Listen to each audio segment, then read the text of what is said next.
क्या आप जानते हैं कि प्राचीन भारत में वर्ण व्यवस्था जन्म से नहीं बल्कि कर्म और गुण से तय होती थी और यह बात हमारे शास्त्रों में साफ लिखी हुई है।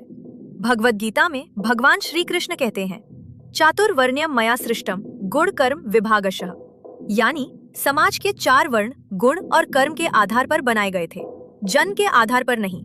उस समय ब्राह्मण वह था जो ज्ञान और शिक्षा देता था, क्षत्रिय वह जो समाज की रक्षा करता था, वैश्य व्यापार और कृषि करता था और शूद्र सेवा और कौशल से समाज का सहयोग करता था।